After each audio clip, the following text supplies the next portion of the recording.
श्रीमती आनंद कुटुंबकम को आत्मसात करते हुए वैश्विक स्वास्थ्य और वैश्विक समृद्धि को समर्पित दिव्य सज्जनों, हमारे यशस्वी तेजस्वी प्रधानमंत्री श्री नरेंद्र मोदी जी का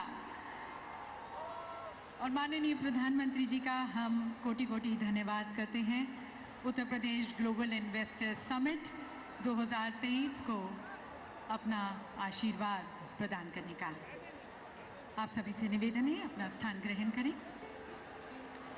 और इस सभागार में उपस्थित हमारे सभी सम्माननीय अतिथिगण का, हमारे सभी इन्वेस्टर्स का, global as well as domestic investors का हम हार्दिक स्वागत करते हैं उत्तर प्रदेश में और उत्तर प्रदेश के ग्लोबल इन्वेस्टर्स समिट में। एक ऐसे प्रदेश में और एक ऐसे समिट में जहां पर आपके सपने मिलेंगे विकास से, जहां पर आपके व्यवसाय को मिलेगी एक नई गति, एक नई रफ्तार और जहां पर आपके निवेश को यकीनन मिलेगा रिटर्न ऑन इन्वेस्टमेंट। क्योंकि दिव्य सज्जनों, यह एक्सप्रेस प्रदेश है, अनंत संभावनाओं वाला प्रदेश है और इस गतिशील प्रदेश में आप सभी का सरकार की तरफ से स्वागत करने के लिए मैं आमंत्रित करती हूं हमारे कर्मठ औद्योगिक विकास मंत्री श्री नंद गोपाल गुप्ता जी को, नंदी जी को, जिनकी देखरेख में ये पूरा कार्यक्रम आयोजित किया गया है और जो अथक प्रयास करते आए हैं माननीय मुख्यमंत्री जी के नेतृत्व में उत्तर प्रदेश को एक औद्योगिक केंद्र के रूप में विकसित करने और एक प्रिफर्ड निवेश गंतव्य के रूप में तैयार करने की तरफ। तालियों के साथ स्वागत है श्री नंद गोपाल गुप्ता जी का, जिन्हें हम लोकप्रिय रूप से नंदी के नाम से जानते हैं। उनसे निवेदन। सर्वप्रथम निवेश के महाकुंभ एवं उत्तर प्रदेश की समृद्धि के महोत्सव ग्लोबल इन्वेस्टर समिट 2023 के उद्घाटन के कार्यक्रम में जनसेवा, सुशासन और अपनी विजनरी दृष्टि से वैश्विक मंच पर भारत को एक नई पहचान दिलाने वाले हम सबके अगुवा, प्रेरणा स्रोत देश के यशस्वी प्रधानमंत्री आदरणीय श्री नरेंद्र मोदी जी का हार्दिक स्वागत और अभिनंदन करता हूं।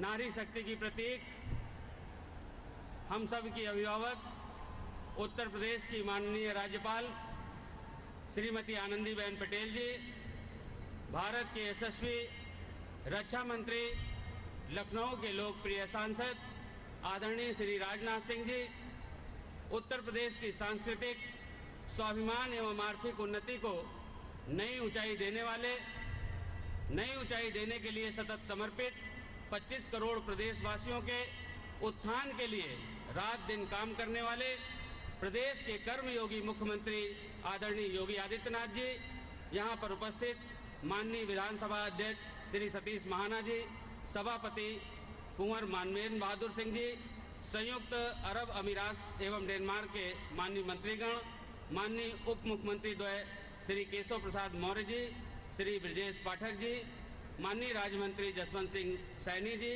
प्रदेश सरकार के हमारे सभी सहयोगी माननीय मंत्रीगण, मुख्य सचिव दुर्गा शंकर मिश्रा जी, IIDC श्री अरविंद कुमार जी, उद्योग जगत की जानी मानी हस्तियों का, देश दुनिया के कोने कोने से आए हुए सम्मानित डेलीगेट्स, सरकार के सभी वरिष्ठ अधिकारियों, मीडिया के साथियों, मैं आप सभी का हार्दिक स्वागत और अभिनंदन करता हूं अपनी ओर से, अपनी सरकार की ओर से और सरकार के मुखिया योगी आदित्यनाथ जी की ओर से आप सभी का हार्दिक स्वागत और अभिनंदन करता हूं।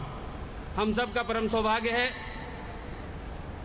परम सौभाग्य है कि जब माननीय प्रधानमंत्री जी के यशस्वी नेतृत्व में भारत को G20 की अध्यक्षता का गौरव प्राप्त हो रहा है। पूरा भारतवर्ष इस उपलब्धि से गदगद है। सभी के मन में माननीय प्रधानमंत्री जी के लिए एक ही भाव उठता है कि मोदी जी की रूह में जज्बा है जब ईमान का, मोदी जी की रूह में जज्बा है जब ईमान का, क्यों न फिर डंका बजे दुनिया में हिंदुस्तान का, क्यों न फिर डंका बजे दुनिया में हिंदुस्तान का। अभी हाल ही में अमृतकाल का पहला बजट, जन कल्याणकारी बजट प्रस्तुत किया गया। ऐसे स्वर्णिम कालखंड में उत्तर प्रदेश को एक ऐसे आयोजन की मेजबानी का शुभ अवसर प्राप्त हो रहा है जो भारत की आत्मा के मौलिक विचार वसुधैव कुटुंबकम की बुनियाद पर आधारित है। आज के इस कार्यक्रम में United kingdom, Japan, Australia, Italy सहित 10 देशों के सम्मानित प्रतिनिधि पार्टनर कंट्री के रूप में उपस्थित हैं। माननीय प्रधानमंत्री जी, इस कार्यक्रम की पृष्ठभूमि में आपकी वैश्विक सोच की प्रेरणा समाहित है। जीआईएस में निवेशकों को आमंत्रित करने के लिए माननीय मुख्यमंत्री जी के नेतृत्व में उत्तर प्रदेश के सभी 75 जनपदों में, देश के सभी बड़े महानगरों में, दुनिया के 16 देशों और 21 सिटीज में रोड शो के आयोजन हुए। इस मुहिम से लोकल से लेकर ग्लोबल तक के वास्तविक मंत्र को धरातल पर उतारा गया है। यही कारण है लाखों करोड़ के निवेश प्राप्त हुए। इस समिट को अभूतपूर्व सफलता प्राप्त हुई। जीआईएस के मंच से हम विकास की नई संभावनाओं का हार्दिक स्वागत और अभिनंदन करते हैं। दूरगामी दृष्टि एवं सही दिशा वाली डबल इंजन की सरकार के कारण हम सब आज इस विराट आयोजन के साक्षी बन रहे हैं, जहां एक ओर अयोध्या, काशी, मथुरा की दिव्यता, प्रयाग का महाकुंभ दुनिया भर में सनातन धर्म को मानने वालों को गदगद कर रहा है, तो वहीं दूसरी ओर डिफेंस कॉरिडोर, डाटा सेंटर, जेवर airport, logistic park, pharma park, film city जैसे महत्वपूर्ण परियोजनाओं से इंडस्ट्री, इंफ्रास्ट्रक्चर, इकोनॉमी को भी उत्तरोत्तर नई ऊंचाई मिल रही है। हम सांस्कृतिक विकास और आर्थिक तरक्की दोनों ही मोर्चों पर एक साथ आगे बढ़ रहे हैं। देश और दुनिया की प्रतिष्ठित कंपनियों के आगमन से प्रदेश की अर्थव्यवस्था को नई मजबूती मिलेगी और रोजगार के करोड़ों नए अवसर प्राप्त होंगे।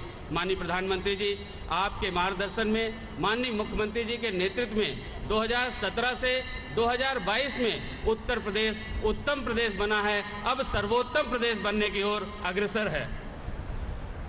चाक चौबंद कानून व्यवस्था, निवेशकों के हित की सुरक्षा, इंडस्ट्री फ्रेंडली इकोसिस्टम, समयबद्ध एवं जवाबदेह कार्यप्रणाली के कारण बड़े पैमाने पर निवेश आकर्षित हुआ है। पूर्वांचल एवं बुंदेलखंड एक्सप्रेसवे के सुचारू नेटवर्क से इंडस्ट्रियल ग्रोथ को नई रफ्तार मिली है। यही कारण है जो क्षेत्र औद्योगिक विकास से अछूते रहते थे, आज इंडस्ट्रियल हब बनकर उभर रहे हैं। माननीय प्रधानमंत्री जी, आपकी गरिमामयी उपस्थिति में आज का यह आयोजन उत्तर प्रदेश की औद्योगिक विकास की यात्रा में अविस्मरणीय अध्याय के रूप में दर्ज हो रहा है। माननीय मुख्यमंत्री जी के यशस्वी नेतृत्व में उत्तर प्रदेश $1 ट्रिलियन की इकोनॉमी बनने के महामार्ग पर ठोस कदमों के साथ आगे बढ़ रहा है। इस पंडाल में मौजूद प्रत्येक निवेशक का संकल्प से सिद्धि और सिद्धि से समृद्धि की यात्रा में सहभागी बनने के लिए सभी का हृदय से आभार व्यक्त करता हूं। माननीय प्रधानमंत्री जी, आपके बहुमूल्य समय के लिए कोटि कोटि आभार करते हुए आपके लिए इस पंडाल में मौजूद एक एक व्यक्ति के हृदय की भावना को 2 पंक्तियों के माध्यम से कहते हुए अपनी वाणी को विराम देता हूं। मोदी जी के पास है जागीर जब ईमान की, मोदी जी के पास है जागीर जब ईमान की, मुस्कुराए फिर न क्यों तस्वीर हिंदुस्तान की, मुस्कुराए फिर न क्यों तस्वीर हिंदुस्तान की। जय हिंद, जय भारत।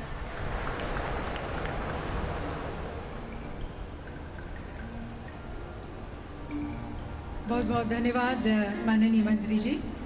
और देवी सज्जनों, 2017 के बाद से विकास की राह पर चलता हुआ ये नए भारत का नया उत्तर प्रदेश है। राज्य वही है, संसाधन वही हैं, काम करने वाले लोग भी वही हैं, पर नए नेतृत्व में, नई सोच के साथ, पारदर्शी कार्य संस्कृति के साथ, लोक कल्याण की भावना के साथ ये समृद्ध, संपन्न और सुरक्षित उत्तर प्रदेश है, जो अब भविष्य के द्वार पर दस्तक देते हुए आप सभी का आह्वान कर रहा है कि आप नवीन और शक्तिशाली भारत के निर्माण में, नवीन उत्तर प्रदेश की विकास गाथा में शामिल हो। और इसके द्वार आप सभी के लिए खोलते हुए, आप सभी को इसके विकास पथ पर आमंत्रित करते हुए, मैं हमारे विकास पुरुष, हमारे माननीय प्रधानमंत्री जी से निवेदन करती हूँ कि आप अपने कर कमलों द्वारा Uttar Pradesh global investor summit 2023 का मंगलमय शुभारंभ करें, रिमोट का बटन दबाकर।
World-class infrastructure,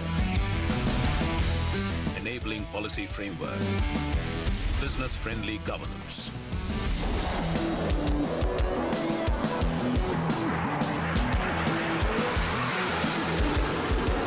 These are the four elements propelling Uttar Pradesh towards a global takeoff, making it New India's growth engine.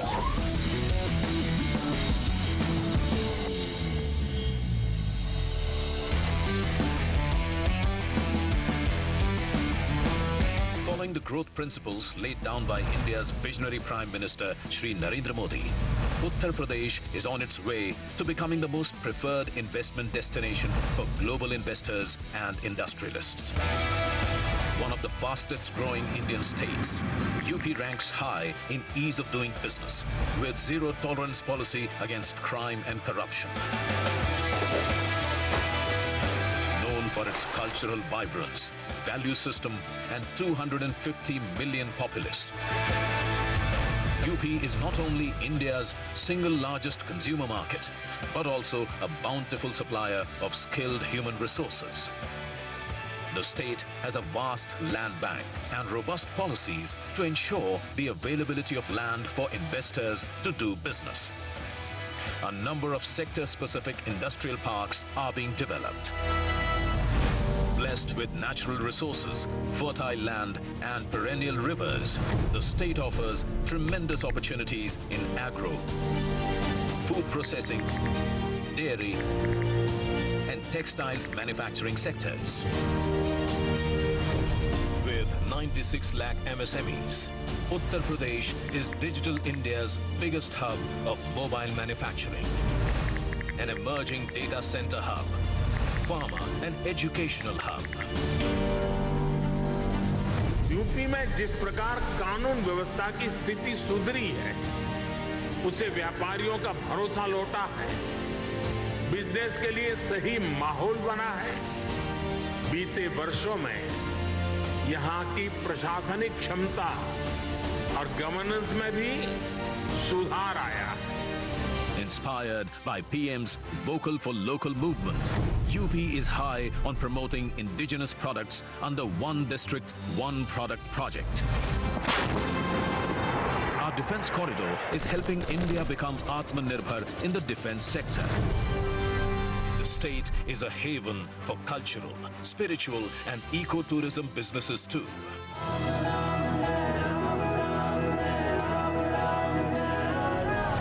Overcoming the challenge of being landlocked, UP's dedicated freight corridors, inland waterways, expressways and airports provide quick, cost-effective, multimodal logistics solutions for the movement of manufactured goods around the global market. World-class, power-rich infrastructure with 9 operational and 10 upcoming airports, 4-lane interstate highways and the futuristic rapid rail transport system shall make every nook and corner of the state easily accessible for the world, thus opening up entire state for investment, including the Purvanchal and Bundelkhand areas. To ensure an investor-friendly ecosystem based on transparency and trust, the government of Uttar Pradesh has come up with Invest UP 2.0, a comprehensive investor services framework under which a single-window MOU monitoring portal, Nivesh Saarathi, has been developed to provide one-stop solutions for investors. The state government has formulated New Industrial Investment and Employment Promotion Policy 2022. And more than 25 sectoral policies to attract investments in various focus sectors.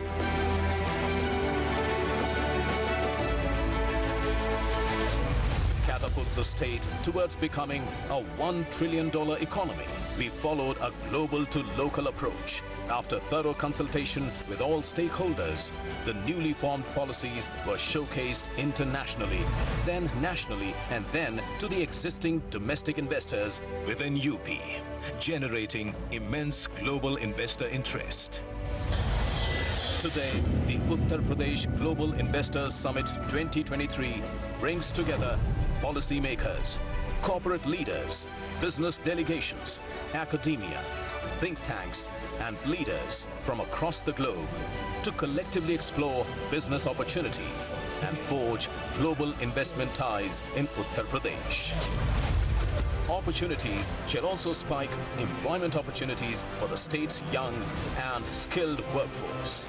As India enters its Amrit Kaal, the golden period of independence, the government of Uttar Pradesh, under the guidance of our Honorable Prime Minister Shri Narendra Modi, ensures you all of the most conducive business environment and a vibrant ecosystem for sustainable growth that shall play a pivotal role in India's journey to become a $5 trillion economy.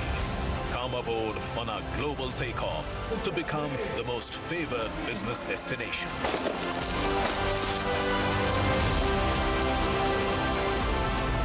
Uttar Pradesh पूर्वी भारत का ही नहीं बल्कि पूरे देश का growth engine बन सकता है।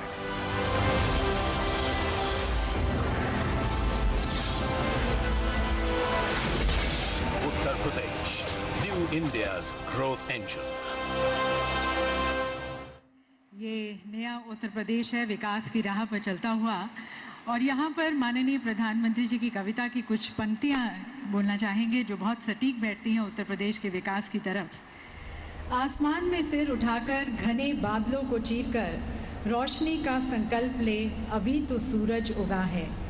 विश्वास की लौ जलाकर विकास का दीपक लेकर सपनों को साकार करने, अभी तो सूरज उगा है।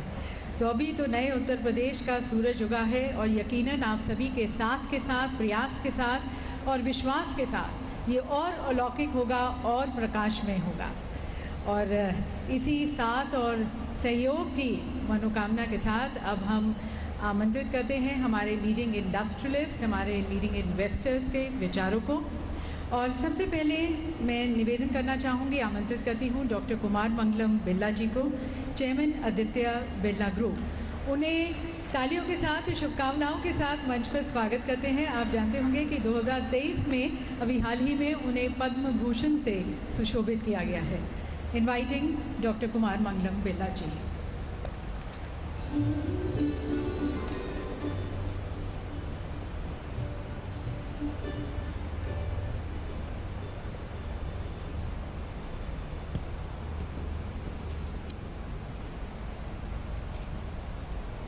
Honorable Prime Minister Shri Narendra Modi ji, Honorable Chief Minister of Uttar Pradesh Shri Yogi Adityanath ji, Honorable Defence Minister Shri Rajnath Singh ji, Honorable Governor of UP Srimati Anandi Ben, distinguished ministers, government officials, ladies and gentlemen. It gives me great pleasure to be here today joining the Global Investor Summit here, amongst both Indian and leading investors from across the globe. We are meeting against the backdrop of a moment of remarkable change and unbridled possibilities in India.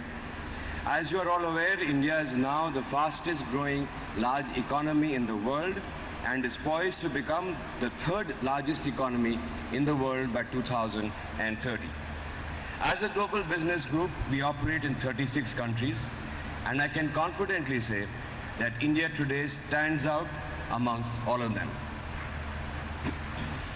There is perhaps no other country in the world that combines robust democracy, transformational governance, economic might, demographic dynamism, and entrepreneurial energy.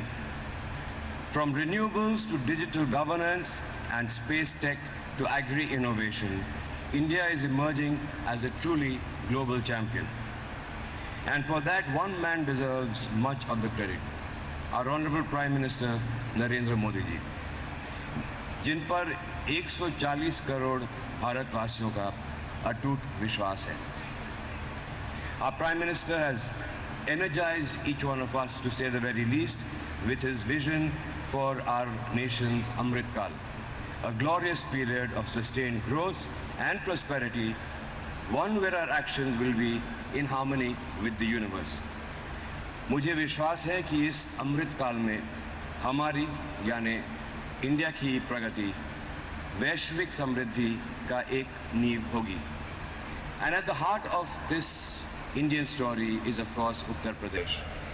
The Aditya Birla Group shares a deep bond with Uttar Pradesh. About 500 kilometers from here at Renukut, our metals flagship company, Hindalco, took roots way back in the 1950s. Since then, our operations there have grown multifold, and we have also expanded our presence into many other sectors in the state. For example, cement, chlor-alkali chemicals, fashion retail, financial services, and carbon black, to name a few. Today, 7 of our group businesses have a significant presence in Uttar Pradesh, anchored by over 30,000 people across our operations in the state. Our total investment value in UP stands at a staggering 40,000 crores. It is heartening for me to see, as an investor, Uttar Pradesh undergo a metamorphosis in the last few years under the leadership of Honorable Chief Minister Shri Yogi Adityanath ji and under the guidance of Honorable Prime Minister Shri Narendra Modi ji. इस संदर्भ में कुछ मुझे आदरणीय प्रधानमंत्री जी के एक वक्तव्य का एक अंश याद आता है जो काफ़ी वायरल भी हुआ था. आपने सर कहा था, यूपी प्लस योगी बहुत हैं अब उपयोगी.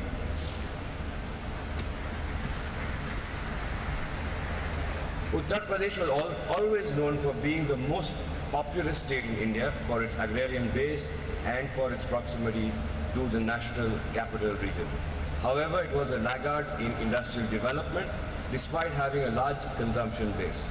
That picture is slowly and dramatically changing thanks to a pragmatic and industry-friendly administration and rapid pace of infrastructure development.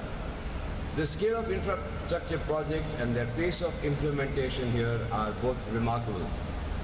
Be it the state-of-the-art highway projects crisscrossing the length and breadth of the state, the metro rail projects, or the new airports, the state is upgrading its infrastructure in a transformative way. The government has also made significant strides in terms of ease of doing business. It was ranked second in the ease of doing business survey of the central government. Its Nivesh Mitra portal, which is a dedicated single window system, has won huge appreciation from investors.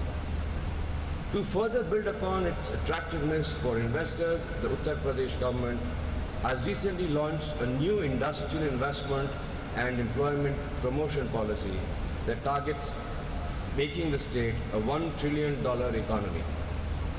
Investors are already taking note of the changing face of Uttar Pradesh.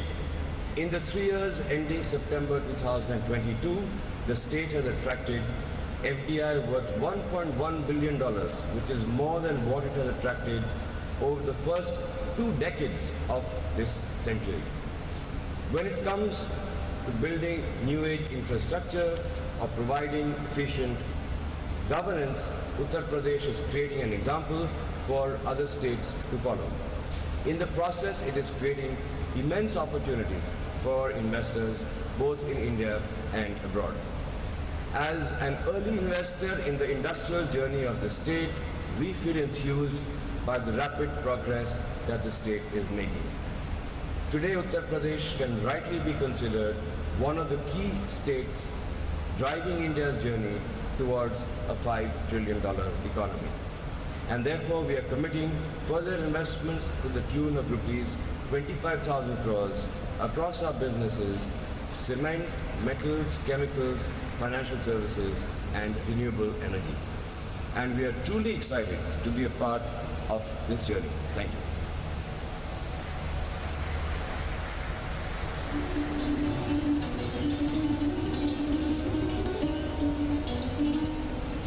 Thank you, sir, for sharing with us the impressive footprints which you have casted here and the further futuristic plans you have. And now, ladies and gentlemen, inviting another iconic business leader, Chairman Reliance Industries, Shri Mukesh Ambani ji, who has in fact been leading various game-changing ventures in the country. Shri Mukesh Ambani, Chairman Reliance Industries.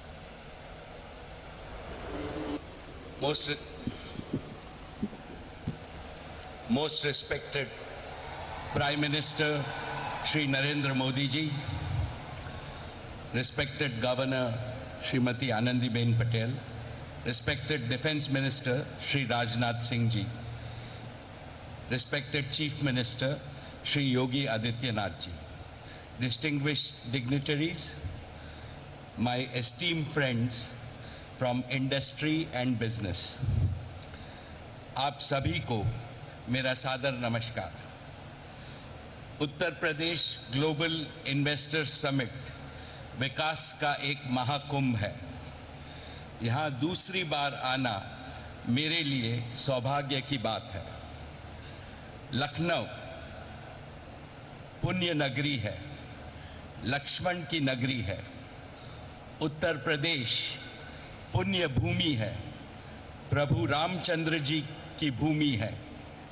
Ganga Yamuna Saraswati के संगम की भूमि है। परम आदरणीय प्रधानमंत्री जी, our nation has transformed remarkably since you have become Prime Minister in 2014. Guided by your vision and driven by your laser-sharp focus on execution, a bold new India is taking shape. An India which will fulfill the aspirations of its 1.4 billion citizens. Modi ji, you have aptly said that India has now entered its Amrit Kal. This year's budget has indeed laid the foundation for India's emergence as a developed nation. It stands out for its highest ever resource allocation for building the foundation for country's growth in terms of capital expenditure. This is bound to not only boost economic growth, but also achieve greater social welfare. I am confident that India is on a very strong growth path, and there are 4 main reasons for my conviction. First, Indians are embracing technology at a rate unseen even in the developed world. For example, as we speak, this year, 2023, India is rolling out the fastest 5G network through the length and breadth of our country. Second, India has the world's largest population of youth. Our youth is brimming with entrepreneurial energy and passion. Their innovations and ideas will take the world by storm. Third, thanks to your far-sighted leadership, regional imbalances are fast disappearing. Uttar Pradesh is a shining example of this. The divide between urban India and rural Bharat is also closing. Fourth, and most importantly, you have brought about a fundamental change in the mindset of the nation. There is unprecedented hope and optimism among the people. Nobody in the world can question the fundamentals of Indian economy. They are robust. And now is the time for all our enterprises to step up on the accelerator, because Udyog and Sahyog always must go hand in hand. Sanmaniya Shri Yogi ji, जैसे आज पूरी दुनिया के लिए भारत आशा का केंद्र बन गया है, वैसे ही आज नए भारत के लिए उत्तर प्रदेश आशा का केंद्र बन गया है। नोएडा से गोरखपुर तक लोगों में जोश और उत्साह दिख रहा है। लॉ एंड ऑर्डर की बात हो, इंफ्रास्ट्रक्चर की बात हो, ईज ऑफ डूइंग की बात हो, उत्तर प्रदेश भारत का उत्तम प्रदेश बनकर उभर रहा है। UP is also blessed with a highly motivated and result-oriented administration. Therefore, all of us representing India's business community at this summit would like to assure you that we have come to partner with you in your vision 2030. Together, we can and we will transform India's most populous state into one of India's most prosperous states, achieving your vision of a $1 trillion economy in the next 5 years. Allow me to spell out Reliance's commitments towards Uttar Pradesh. First, Jio will complete its rollout of 5G to cover every town and village in this state by December of 2023, that is in 10 months from today. Jio platforms will help modernize all areas of business and industry, agriculture, social sector, and governance. We plan to pilot our 2 new innovative initiatives, Jio School and Jio AI Doctor, to bring top-class education and healthcare most affordably to villages and small towns across the state of Uttar Pradesh. Second, Reliance Retail will revolutionize hundreds of thousands of kiranas and small stores across UP, enabling them to grow more and earn more. More importantly, we will increase manifold our sourcing of a wide range of agriculture and non-agro products from the state. It will benefit our hard-working kisans, local artisans, craftsmen, MSMEs, as well as the supply chain ecosystem in UP. Third, in new energy, we will set up 10 gigawatts of renewable energy capacity, the largest in UP. We will also start an ambitious new bioenergy business. Reliance के bioenergy उद्योग से UP के किसानों को बहुत बड़ा लाभ होगा। हमारे किसान अन्नदाता तो है ही, अब ऊर्जादाता भी बनेंगे। इसके अलावा सॉलिड वेस्ट मैनेजमेंट में सुधार होगा और पर्यावरण शुद्ध होगा। Fourth, our philanthropic arm, Reliance Foundation, is contributing to the success of Pradhan Mantri Ji's Namami Gange mission.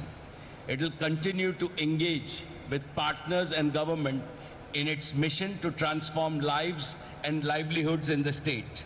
In a nutshell, Reliance will continue to work for UP, Ji Jaan Se, and we always back our words with action. When I last visited the summit in 2018, Reliance was just beginning its journey in Uttar Pradesh, and I had committed to Yogi Ji that Reliance would be a reliable partner to Uttar Pradesh. True to our word, from that date till now, we have invested 50,000 crores in Uttar Pradesh.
India, under the strong visionary leadership of our Honorable Prime Minister Narendra Modi ji, has achieved a position where we are going to see India being the fastest growing economy, not only in the current year, I'm pretty sure in the coming years of the decade. It is not only about economic growth. What the Honorable Prime Minister has enabled is a 360-degree development. That is because there is a confidence and aspiration in every Indian, in every nook and corner of the country. So we are seeing economic development, development in quality of life, development in sports, arts, and across the board, you see it exhibiting itself in terms of the aspiration and want to achieve more everywhere. From an economy point of view, India's dream of becoming a $5 trillion economy, 10 trillion, and again 25 trillion when we become 100 years after independence is very much achievable, and we are well on our path. And we have started the Amrit Kaal with the first budget, which I would say lays a very strong foundation, because we are seeing a tremendous investment towards infrastructure development and also policies that will promote huge consumption. I feel we are in a situation where we are going to see growth led by infrastructure as well as consumption. We are going to see rural growth as well as urban growth, domestic growth as well as exports growth. It is a very unique situation because this has not happened. Usually one thing or the other will pull us down. I think we are in a unique situation. The world is going through three fundamental transitions: digital artificial intelligence transition, energy transition, and transition towards building a global value chain to meet the supply chain demands of the world. I would say India is very uniquely positioned to not only participate but lead in all the three dimensions. I will take a minute. On the AI and digital transition, we are very uniquely placed because of three reasons. One, India has adopted digital in a very unique way to solve problems at scale, both in public services delivery as well as in the private sector. Second, we have a most successful IT industry which has enormous capability. And third, we have a talent pool which is very unparalleled. So we are very uniquely positioned towards this transition, not only for India but for the world. Second, in energy transition, we will be the only nation which will be adding significant capacity of energy, more than twice or thrice of what we have today in the next 2 decades. With this kind of a growth, transition becomes easier. The transition is not a substitution, transition becomes a growth engine. And third, in terms of the global supply chain, again, the government policies, whether it is the PLI schemes or simply the vision of the Prime Minister to take India to be a leader in the most important sectors of the future, is going to drive a huge amount of investment, capability building, and ecosystem development, which is all going to lead into enormous amount of growth domestically and most importantly, globally from an export point of view. Coming specifically to Uttar Pradesh is already the third largest state in the country. And from the current 230 billion, it is absolutely well placed to capitalize on the trends and become a $1 trillion economy when India will be a 5 trillion and again become a $2 trillion economy by the time India reaches 10 trillion. There are 3 or 4 sectors which are very suitably placed. One is agriculture.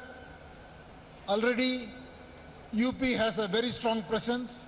It is the largest producer of oilseeds. It's among the top 3 in terms of wheat, sugarcane, fruits, vegetables, and pulses.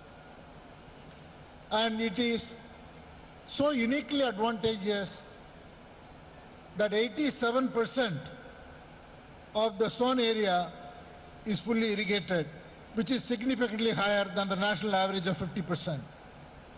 By applying the technology of the modern industrial era, UP can dramatically increase productivity in its agricultural sector. The manufacturing sector presents another opportunity because UP is much below the national average or below the other states. UP only gets 12% contribution from this sector.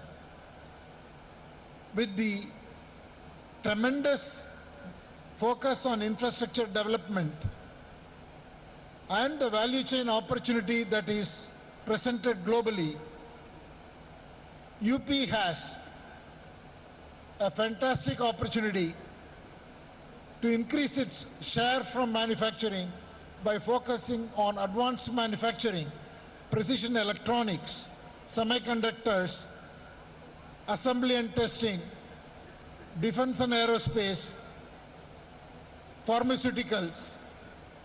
All of this are going to happen in this coming decade, and UP, with its vast land and progressive policies and infrastructure, can capitalize. Third area is tourism. Already UP is the largest in terms of attracting foreign visitors. Close to 5 million tourists from abroad visit UP. UP is most uniquely positioned because of its history, because of the UNESCO heritage sites, 24 wildlife sanctuaries, and Varanasi, the Jyotirling, and a number of religious places which are of huge significance both for domestic tourists and for international tourists. The tourism opportunity in UP is unparalleled to any other place. So these 3 growth engines can significantly contribute to Uttar Pradesh's dream of becoming a $1 trillion economy, and in the process can address a lot of jobs and address quality of life, as well as bring down the inequality that exists between the different 75 states and bring a range which is much closer where the per capita income and quality of life can lift all people in the state of Uttar Pradesh. A few words on Tata Group. Tata Group has a long history of presence in the state, from our steel company to automotive company, and a large presence of TCS, and all our retail companies, financial services companies, Tata Advanced Systems, Tata Power. 18 companies of the state of the Tata Group are deeply present. And today, more than 50,000 people work in the state of Uttar Pradesh. We are on a huge expansion across all our companies in the state. Our hotel business sees tremendous opportunities in the state because of the tourism that's going to come, both religious tourism as well as wildlife and other aspects that will attract tourists. Air India has a detailed plan to connect every part of UP to the rest of India and potentially to the important destinations of the world. And we are already having huge investments in Noida, both from a TCS point of view and also from Air India point of view. And I'm happy to say that we are going to build an integrated multimodal air cargo through Air India sets with our partner Zurich Airport in the new Jawahar Airport. So the group is very committed and sees a tremendous opportunity, and I want to express our gratitude to the phenomenal leadership that is being provided by the Honorable Chief Minister under the vision of our Prime Minister for clean governance, huge infrastructure development, as well as an atmosphere which is so much business friendly. I wish the summit a grand success, and thank you for giving me this opportunity.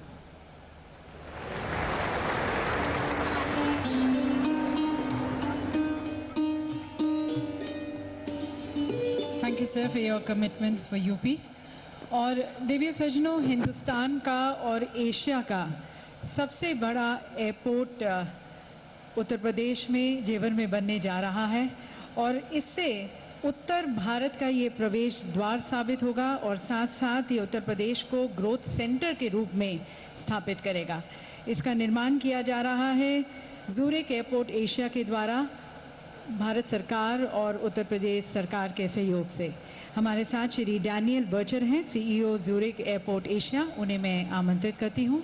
I request and invite Shri Daniel Bircher, the CEO of Zurich Airport Asia, to kindly address this August gathering.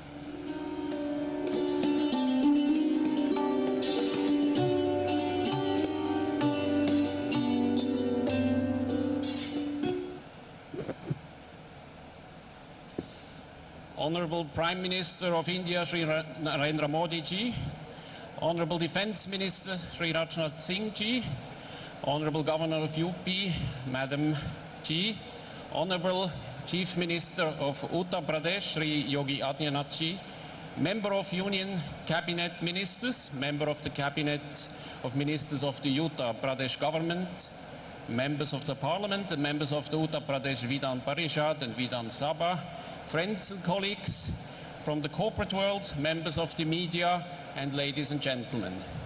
It is indeed a great honor to be here and addressing this August gathering today. Zurich Airport has been a long-standing partner with India. Having developed and built Bengaluru Airport almost 2 decades ago, we have assessed many other projects along the way, and today we are well on course to deliver a new gateway for Uttar Pradesh, the Noida International Airport.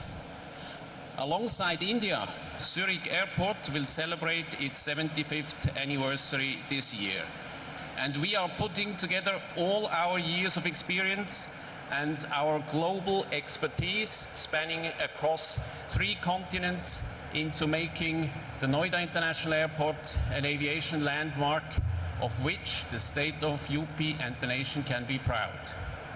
I would like to congratulate the Honorable Prime Minister and the Honorable Chief Minister for the world-class infrastructure that they have developed for the state of Uttar Pradesh. No state has perhaps done as much as UP in recent years to encourage investment in the state. The fact that the who is who of the Indian entrepreneurs and global investors are present here today is a testament to this. Our own experience in the state of Uttar Pradesh has been nothing short of excellent. We are one of the largest foreign investors in the state today, and it's not just our investment. Noida International Airport is accelerating investments from world-class partners, be it for the development of a fuel farm, for a multimodal cargo hub together with the Tata Group, an airport hotel, catering facilities, and this is just the beginning. Noida International Airport will be a lighthouse project that will pave the way for greater investments in the state. An airport is not just a place where one catches flights. As we have seen across the world, airports are catalysts for economic growth and job creation in the surrounding areas. This project will therefore also support Western UP's development into a hub for manufacturing and commerce and create thousands of employment opportunities. One of the goals declared by the Honorable Prime Minister at the unveiling of the national logistics policy is to bring down the cost of logistics from the present 13 to 14% to single digits. The upcoming multimodal cargo hub at Noida Airport will be a big contributor in bringing down logistic costs for the region. Alongside that, it will help to stimulate growth in trade and manufacturing in the state of Uttar Pradesh. The Honorable Chief Minister, Sri Yogi Adityanath, has been the driving force behind the development of Noida International Airport. Not only did he and his government ensure smooth land acquisition and pave the way for speedy clearances, but he and his administration had the wisdom and foresight to plan for tomorrow. When it opens next year, Noida International Airport will have direct access to the Yamuna Expressway. There will be separate and independent road access to the airport's east, allowing for the smooth and unrestricted transport of freight. And the airport terminal will in turn have their own metro and high-speed rail stations, providing a smooth experience for passengers. Looking beyond that, the government of UP has begun to acquire land to the north and to the south of the current airport site, providing for future airport growth and development in the decades to come. With the support and the encouragement of the state government, we are proud to say that we see ourselves not just as financial investors in the state of Uttar Pradesh, but as partners in its progress. Noida International Airport is a shining example of a public-private partnership in action, and we are delighted to have the government of Uttar Pradesh as public partners. Together, we will be developing a world-class airport in Noida, a modern, digitally enabled airport that will not only be welcoming and easy to use, but also sustainable. An airport that is very much at home in Western Uttar Pradesh and reflects the region's rich architectural heritage. Noida International Airport will be a true blend of Swiss efficiency and Indian hospitality. On behalf of Zurich Airport, I take this opportunity to thank you, Honorable Prime Minister Sri Narendra Modi ji, Honorable Chief Minister Sri Yogi Adityanath, for your support, your encouragement, your partnership. Honorable dignitaries, distinguished guests, ladies and gentlemen, I look forward to welcoming you as our guests and our partners at Noida International Airport in 2024. Dhanyavad. Honorable Prime Minister Shri Narendra Modi ji, Honorable Defence Minister Shri Rajnath Singh ji, Honorable Chief Minister Shri Yogi Adityanath ji, Honorable Governor Ms. Patel, ministers from Denmark and UAE and other ministers from UP. On behalf of Dixon and the mobile manufacturing industry, it's my proud privilege to talk to you about our journey in UP. This journey started with just a single factory for manufacturing televisions. And in a very short period of time, I'm very happy to say that now Dixon has almost 8 state-of-the-art factories in UP, employing more than 10,000 people and manufacturing a wide range of products, which includes televisions, mobile phones, LED lighting, and many other products. I think it's not only for Dixon that UP has become the #1 state. You just heard that almost 65% of the mobiles sold in the country are manufactured in UP. Almost 40% of LED lighting products which are sold in the country are manufactured in UP. And this is a story for many, many other electronics and consumer electronic products. And I must say that this would not have been possible for the very proactive and dynamic policies of the UP government under the leadership of our Chief Minister. We at Dixon are very happy to announce on the Investor Summit that we are opening 3 more centers of excellence for manufacturing in the state. The first for manufacturing consumer and telecom products, which will not only be made in India, but they'll be designed in India for the world. A factory for manufacturing smartwatches, wearables, and hearables, again, designed in the state and manufactured in the state for the world. And finally, India's single largest factory for manufacturing refrigerators, almost 1.2 million refrigerators a year in Greater Noida. Once these factories are operational, they'll create job opportunities of almost 10,000 people. Finally, just to reflect of the mood in the industry, I think there is huge optimism and positivity in the industry today. There was a time when India was importing almost all its requirements for electronics into the country. And you'll be very happy to know it's a proud moment that out of the total requirement of $120 billion of consumption of electronic items, it's probably for the first time that 80 billion will be manufactured in the country. Let's look at the story of mobile phone manufacturing. There was a time we were importing almost 90% of our requirement that was consumed in the country.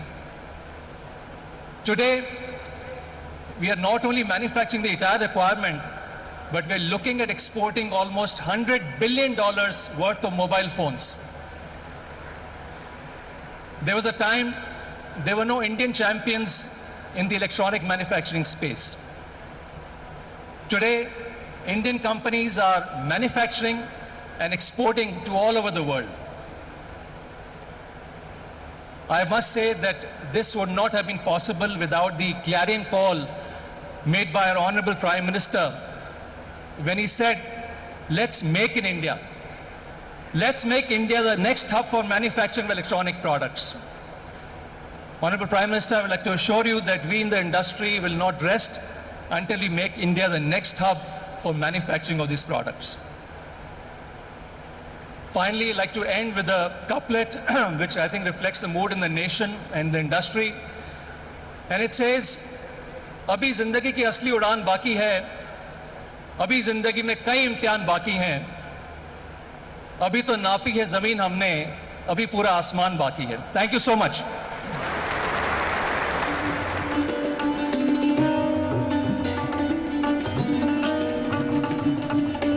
इस उड़ान की तरफ आप सभी का सहयोग के लिए बहुत बहुत धन्यवाद। Thanking all our industrialist for being our partners in success. और देवी सज्जनों, जैसे कि आपने सुना, भारत आज सभी क्षेत्रों में आत्मनिर्भर बनने की ओर अग्रसर है और एक ऐसा क्षेत्र है अब डिफेंस का क्षेत्र। आप जानते होंगे कि भारत में 2 डिफेंस इंडस्ट्रियल कॉरिडोर्स विकसित किए जा रहे हैं, एक तमिलनाडु में और दूसरा उत्तर प्रदेश में। और इन कॉरिडोर्स के बनने से भारत रक्षा के क्षेत्र में आत्मनिर्भर बनेगा, मेक इन इंडिया को बढ़ावा मिलेगा, हमारा आयात कम होगा और साथ साथ डिफेंस मैन्युफैक्चरिंग और रिसर्च और डेवलपमेंट में भी भारत विश्व के मानचित्र पर एक अग्रणी राष्ट्र के रूप में स्थापित होगा। हमारे साथ हमारे माननीय केंद्रीय रक्षा मंत्री जी हैं, श्री राजनाथ सिंह जी। सभी की तालियों के बीच में उन्हें आमंत्रित करती हूँ इस सम्मानित सभागार को संबोधित करने के लिए।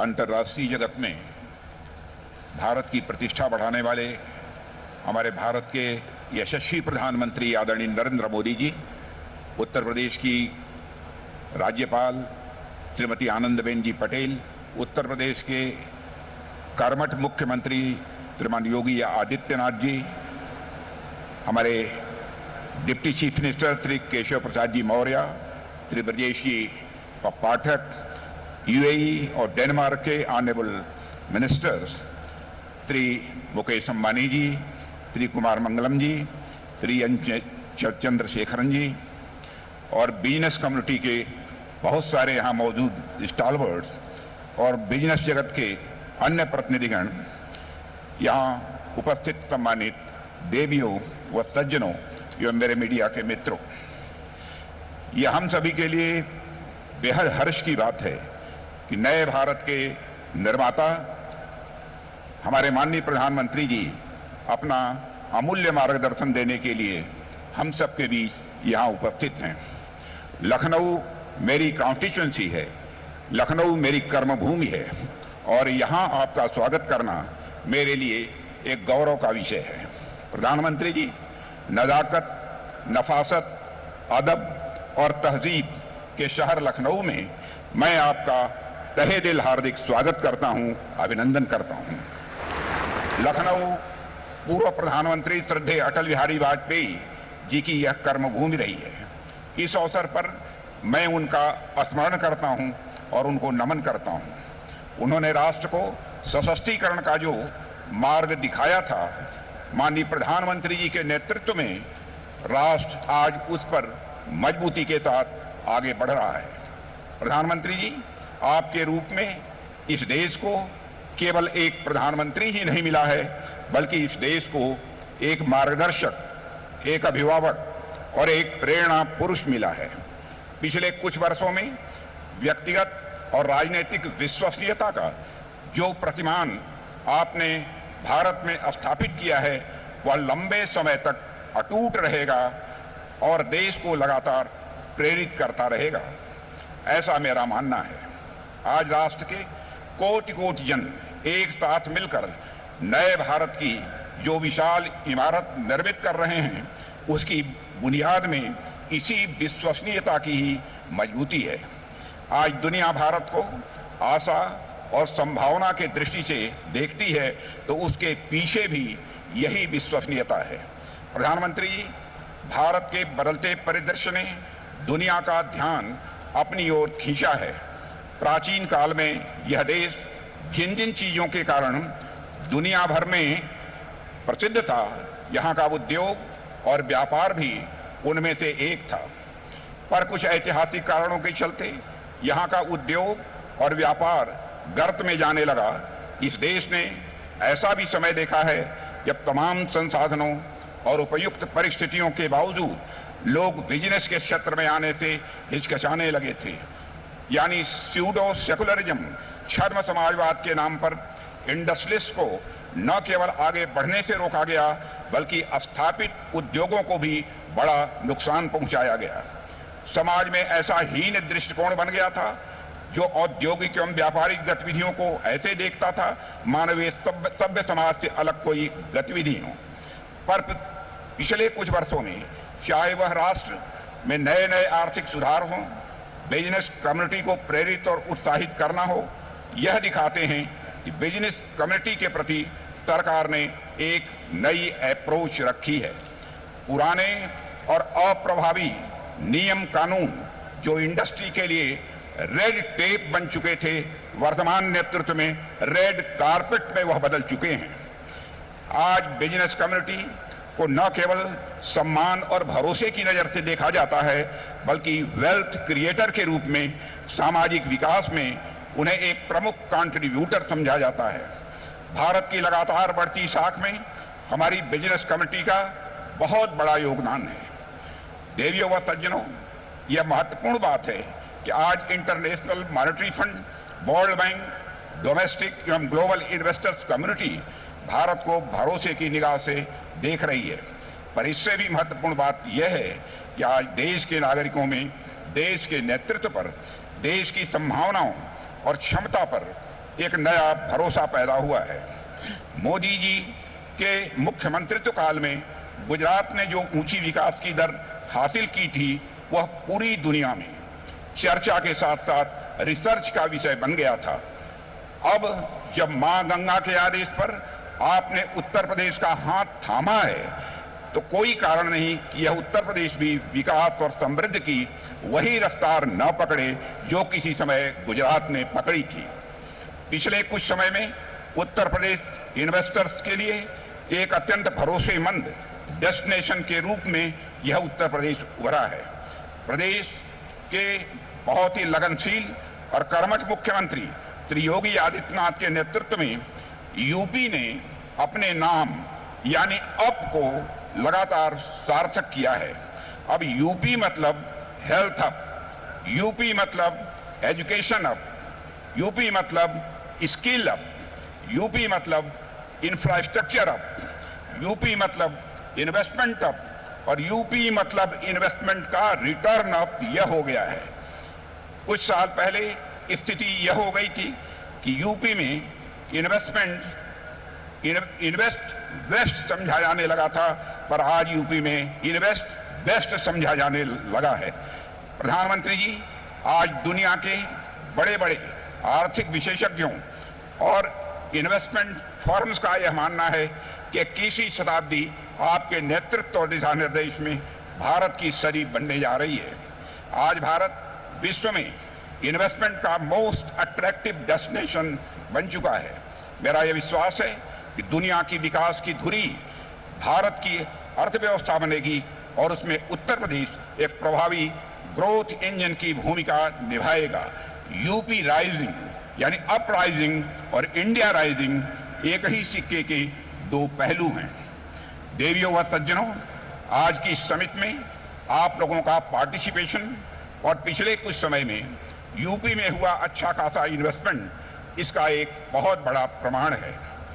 नेतृत्व बदल जाने से कैसे पूरा परिदृश्य बदल जाता है, उत्तर प्रदेश समेत पूरा देश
मंत्रिमंडल के मेरे सभी सहयोगीगण, सभी यहां पर उपस्थित माननीय एम्बेसडर्स, उच्चायुक्तगण, देश और दुनिया के उद्योग जगत के सभी corporate leaders, policy makers, business delegations और उपस्थित सभी उपस्थित निवेशक बंधुओं, मैं आप सबका असीम संभावना वाले इस प्रदेश में उत्तर प्रदेश की 25 करोड़ जनता की ओर से आदरणीय प्रधानमंत्री जी का Uttar Pradesh global investor summit के आज के इस आयोजन में हृदय से स्वागत करता हूं, अभिनंदन करता हूं। हम सब जानते हैं उत्तर प्रदेश ने विगत 6 वर्ष के अंदर जो कुछ भी उपलब्धि हासिल करने की दिशा में प्रयास प्रारंभ किया है, आदरणीय प्रधानमंत्री जी के रिफॉर्म, परफॉर्म और ट्रांसफॉर्म के मूल मंत्र को अंगीकार करते हुए उनके नेतृत्व और मार्गदर्शन में ही उसे हासिल किया है। आज जब देश अपनी आजादी के अमृत काल के प्रथम वर्ष में प्रवेश किया है, इन स्थितियों में उत्तर प्रदेश को अपना दूसरा इन्वेस्टर समिट और ग्लोबल इन्वेस्टर समिट के माध्यम से वैश्विक निवेशक समुदाय को, policy makers, corporate leadership, business delegations, शिक्षाविदों, पॉलिटिकल एंड गवर्नमेंट लीडरशिप को एक कॉमन प्लेटफॉर्म बनाने का यह मंच उन उपलब्धियों को आदरणीय प्रधानमंत्री जी के विजन के अनुरूप उत्तर प्रदेश की अर्थव्यवस्था को $1 ट्रिलियन की इकोनॉमी बनाने की दिशा में प्रयास का एक अभिन्न हिस्सा है। मुझे बताते हुए प्रसन्नता है कि इस ग्लोबल इन्वेस्टर समिट में नीदरलैंड, डेनमार्क, सिंगापुर, जापान, दक्षिण कोरिया, ऑस्ट्रेलिया, इटली, संयुक्त अरब अमीरात, यूनाइटेड किंगडम और मॉरिशस हमारे पार्टनर कंट्री के रूप में अपना योगदान दे रहे हैं, ताकि दुनिया के तमाम अन्य देशों के प्रतिनिधि इस आयोजन में शामिल होकर के इसे सफल बना करके वास्तव में एक निवेश के महाकुंभ के रूप में इसे एक नया स्वरूप प्रदान किए हैं। आदरणीय प्रधानमंत्री जी, ग्लोबल इन्वेस्टर समिट के लिए आपके मार्गदर्शन के उपरांत उत्तर प्रदेश के हमारे मंत्रिमंडल के समूह ने दुनिया के 16 देशों की 21 शहरों में रोड शो के आयोजन किए थे। उन सभी देशों में भारतीय मिशन से जुड़े हुए हमारे माननीय राजदूतों ने उन्हें भरपूर सहयोग देकर के आपके विजन के अनुरूप उत्तर प्रदेश में ट्रेड, टूरिज्म एंड टेक्नोलॉजी के उस अभियान को आगे बढ़ाने के लिए अपना बहुत महत्वपूर्ण योगदान दिया।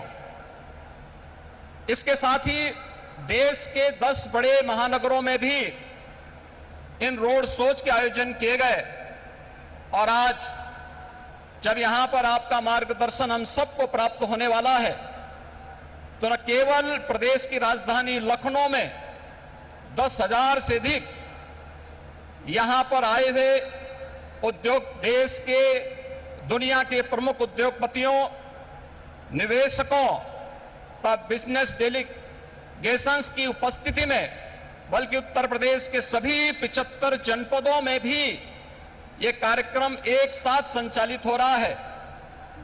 सभी 75 जनपदों में ये कार्यक्रम एक साथ हम लोग आगे बढ़ाने का कार्य कर रहे हैं। इन पूरे कार्यक्रमों को आगे बढ़ाने के लिए हमें US India strategic partnership forum, UK India business council, EU investment India chambers, Australian India business council, federation of Indian chamber of commerce and industries FICCI, CII Southern India chamber of commerce and industry, JETRO, KOTRA, Abu Dhabi chambers of commerce, Indo Canada chamber of commerce, Canada India federation, Indian industries association, PSD chamber of commerce, Laghu Bharati जैसी प्रमुख सभी व्यापारिक जो business partners हैं, इन सब ने उत्तर प्रदेश सरकार के साथ सहयोगी बनकर के इन कार्यक्रमों को आगे बढ़ाने का कार्य किया है। प्रदेश के अंदर इस पूरे निवेश महाकुंभ के अवसर पर जो प्रमुख वैश्विक और भारतीय कंपनियों से green hydrogen, renewable energy, electronics, defence and in aerospace, health, food processing, dairy, pharma, warehousing and logistics सहित सभी 25 सेक्टर में जिनकी सेक्टोरियल पॉलिसीज उत्तर प्रदेश सरकार ने पहले ही जारी की है, हमें निवेश के प्रस्ताव प्राप्त हुए हैं।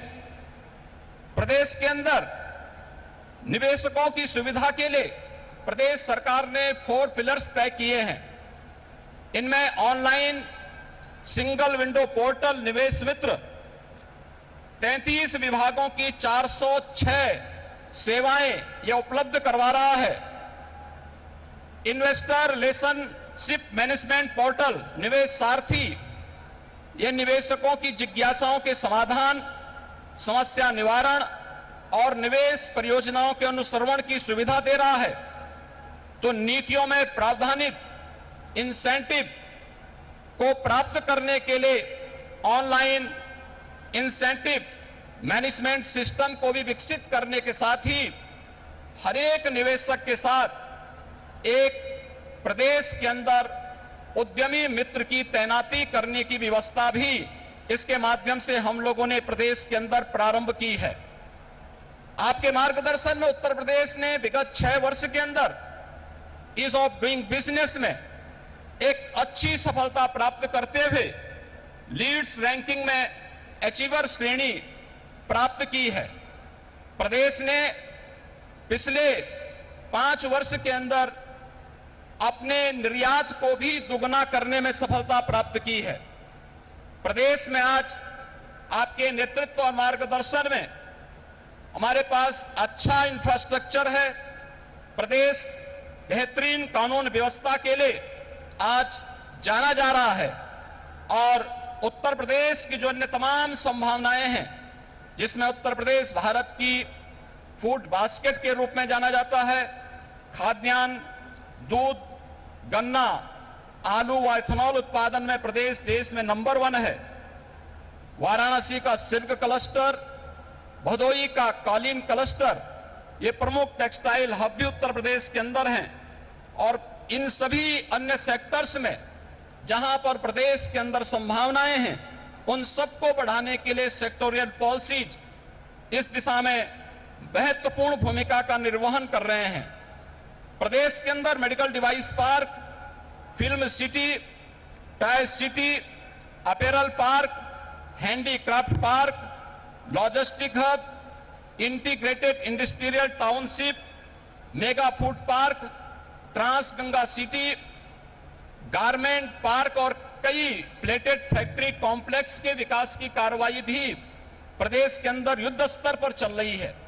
और आज मुझे बताते हुए प्रसन्नता है कि पिछले 6 वर्ष में आपके नेतृत्व और मार्गदर्शन में राज्य के औद्योगिक परिदृश्य में जो सकारात्मक परिवर्तन आया है, आज वह जमीनी धरातल पर भी दिखता हुआ दिखाई दे रहा है। और निवेश महाकुंभ उसकी एक झलक भी प्रस्तुत करता है।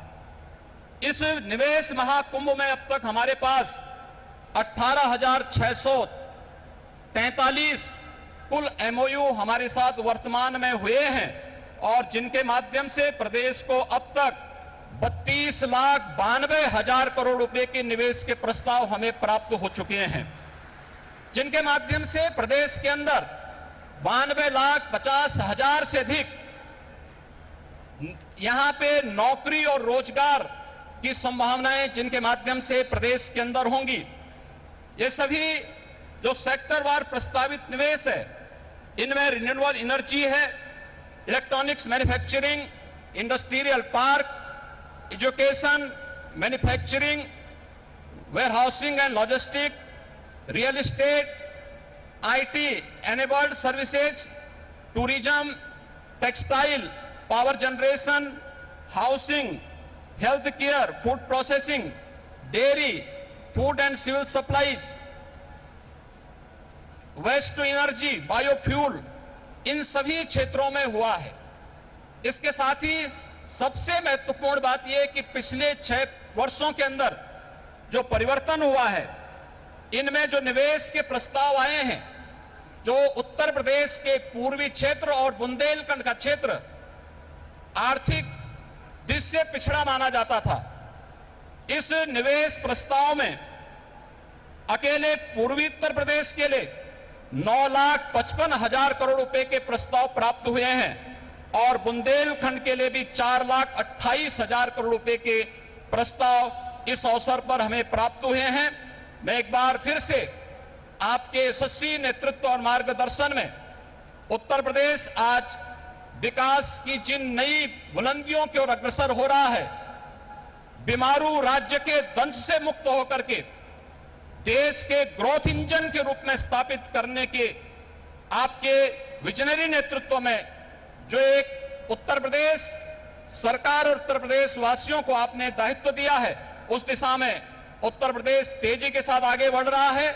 मैं इस अवसर पर अपने सभी इन्वेस्टमेंट पार्टनर्स को प्रदेश के अंदर एक बेहतर प्रशासन और सर्वोत्तम ईज ऑफ डूइंग बिजनेस की सुविधा प्रदान करने का आश्वासन देते हुए आप सभी के आगमन के लिए प्रदेश की जनता की ओर से आप सबका हृदय से आभार व्यक्त करते हुए आप सबके प्रति सबको इस बात के लिए आश्वस्त करता हूं कि राज्य सरकार आपके हितों के लिए और अपनी पॉलिसी के अंतर्गत आपको हर संभव सहयोग देने के लिए पूरी तत्परता के साथ कार्य करेगी। जय हिंद।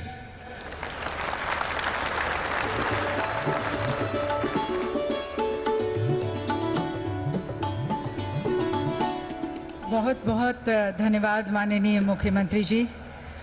और देवी सज्जनों, माननीय प्रधानमंत्री जी के रूप में इस देश को एक ऐसे नेता और एक ऐसे कप्तान मिले हैं जिन्होंने भारत को एक वैश्विक खिलाड़ी और साथ साथ विश्व पटल पर एक आर्थिक महाशक्ति के रूप में स्थापित किया है।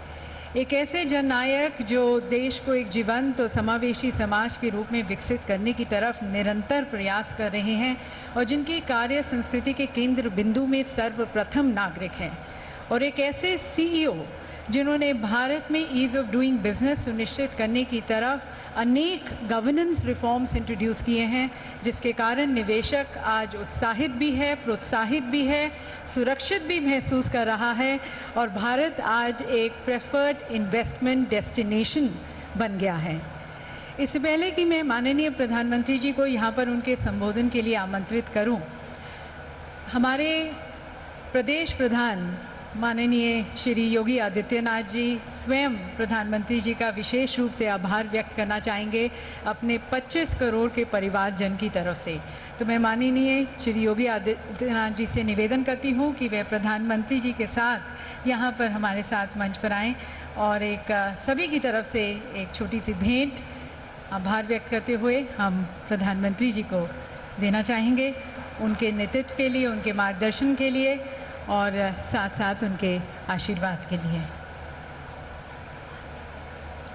माननीय प्रधानमंत्री जी हम सबके मार्गदर्शक हैं। उन्हीं के मार्गदर्शन में ये भारत आगे बढ़ रहा है और न केवल हर क्षेत्र में भारत आगे बढ़ा है पर भारत की सोच भी बदली है। माननीय प्रधानमंत्री जी को यहाँ पर श्री गणेश की एक मूर्ति भेंट कर हम प्रधानमंत्री जी का आभार व्यक्त करते हैं।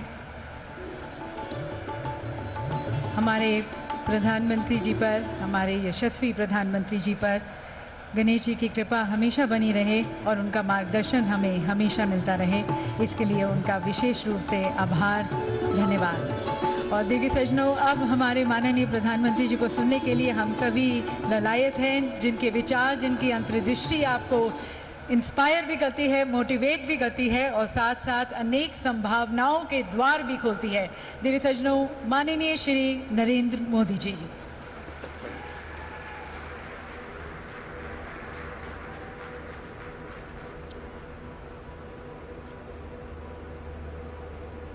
उत्तर प्रदेश के राज्यपाल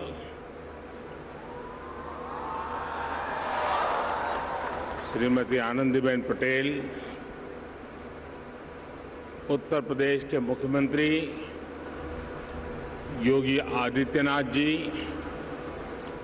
उप मुख्यमंत्री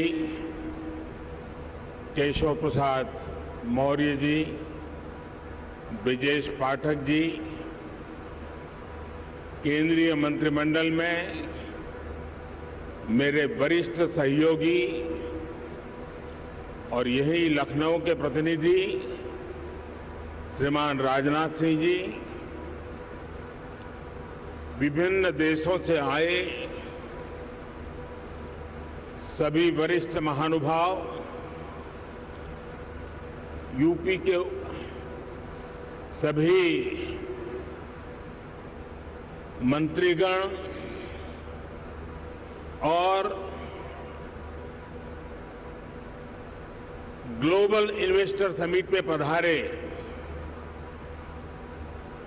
इंडस्ट्री जगत के सम्मानीय सदस्य, global investor fraternity, policy makers, corporate leaders, देवी और सज्जनों, आप सभी का ग्लोबल इन्वेस्टर समिट में बहुत बहुत स्वागत है।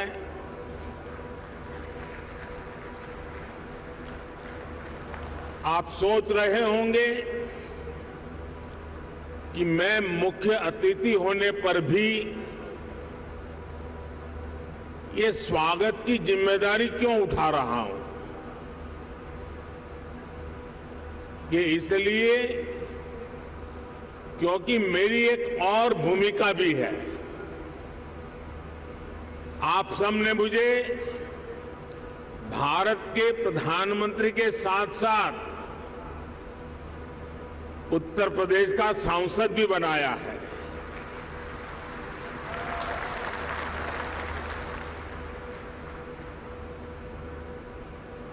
उत्तर प्रदेश के प्रति मेरा एक विशेष स्नेह है और यूपी के लोगों के प्रति मेरी एक विशेष जिम्मेदारी भी है। मैं आज उस दायित्व को भी निभाने के लिए आज इस समिट का हिस्सा बना हूं और इसलिए मैं देश विदेश से यूपी आने वाले आप सभी इन्वेस्टर्स का अभिनंदन करता हूं, स्वागत करता हूं।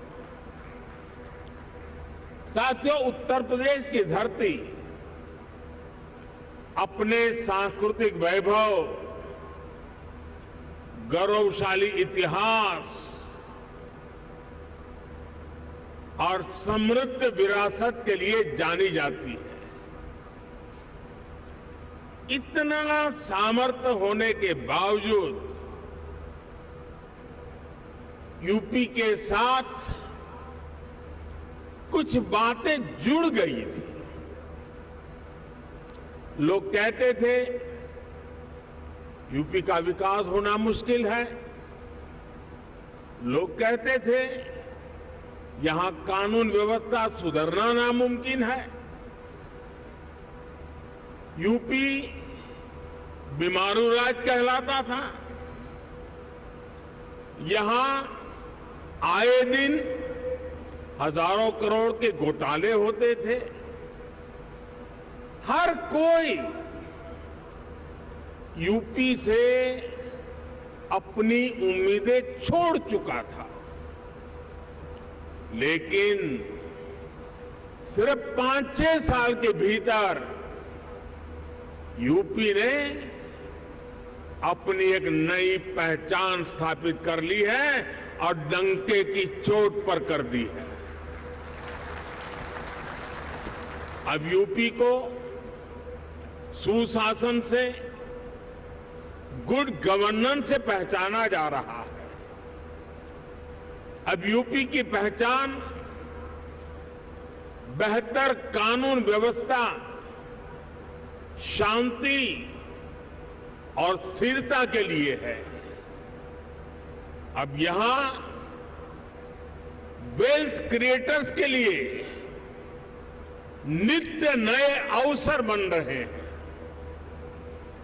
बीते कुछ वर्षों में आधुनिक इंफ्रास्ट्रक्चर, उत्तर प्रदेश के इस इंफ्रास्ट्रक्चर की जो पहल है उसके परिणाम नजर आ रहे हैं। बिजली से लेकर कनेक्टिविटी तक हर क्षेत्र में सुधार आया है। बहुत जल्द यूपी देश के उस इकलौते राज्य के तौर पर भी जाना जाएगा जहां 5 इंटरनेशनल एयरपोर्ट है।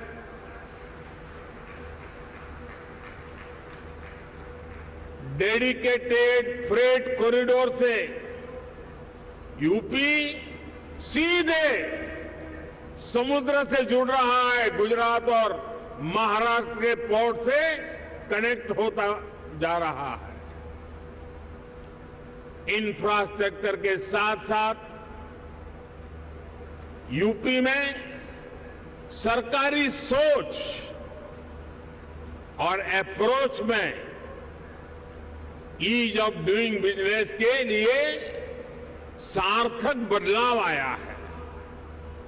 साथियों, आज यूपी एक आशा, एक उम्मीद बन चुका है। भारत अगर आज दुनिया के लिए ब्राइट स्पॉट है तो यूपी भारत के ग्रोथ को ड्राइव करने वाला एक अहम नेतृत्व दे रहा है। साथियों, आप सभी इंडस्ट्री के दिग्गज यहां हैं। आप में से अधिकतर को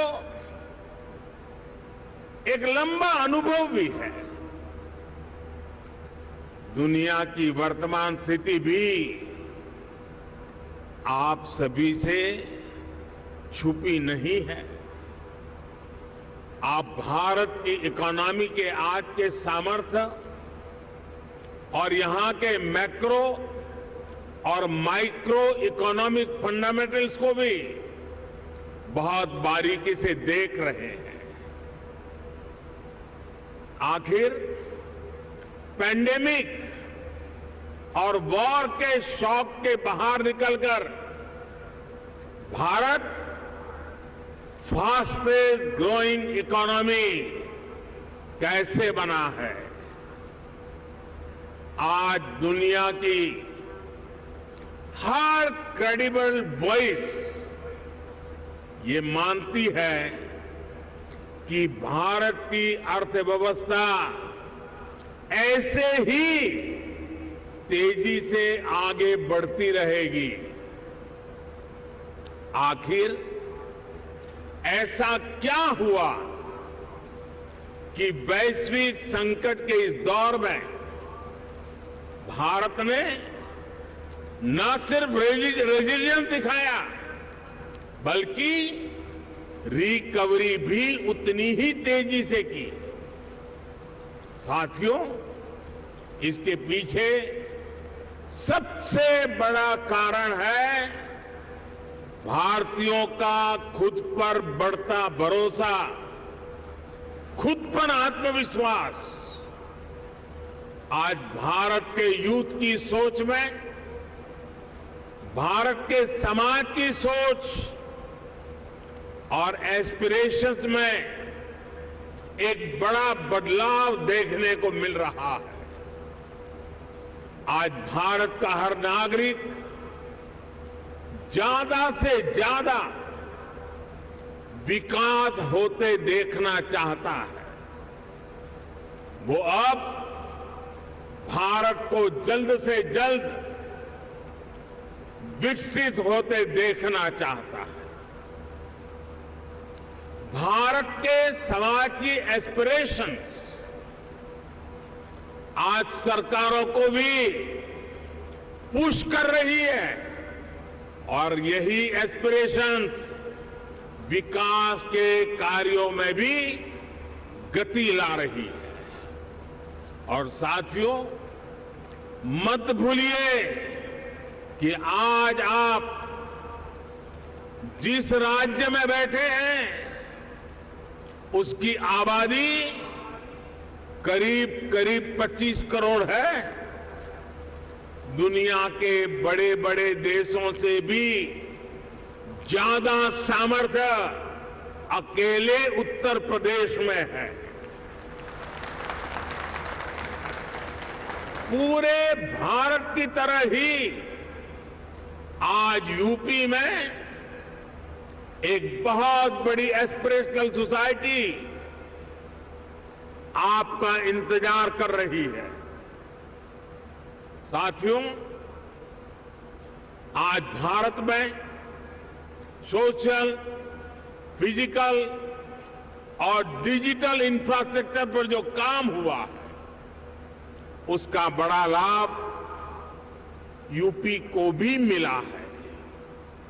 इस कारण आज यहां समाज सोशली एंड फाइनेंशियली बहुत अधिक इंक्लूसिव हो चुका है, कनेक्टेड हो चुका है। एक मार्केट के रूप में भारत अब सीमलेस हो रहा है। सरकारी प्रक्रियाएं भी सरल हो रही है। मैं अक्सर कहता हूं कि आज भारत आउट ऑफ कंपल्सन नहीं बल्कि आउट ऑफ कन्विक्शन रिफॉर्म करता है। यही कारण है कि भारत 40,000 से अधिक कंप्लायंसेस को खत्म कर चुका है, दर्जनों पुराने कानूनों को खत्म कर चुका है।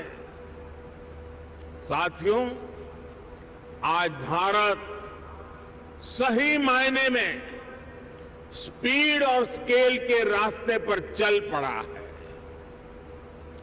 एक बहुत बड़े वर्ग की बेसिक जरूरतों को हमने पूरा कर लिया है, इसलिए वो एक लेवल ऊपर की सोचने लगा है, आगे की सोचने लगा है।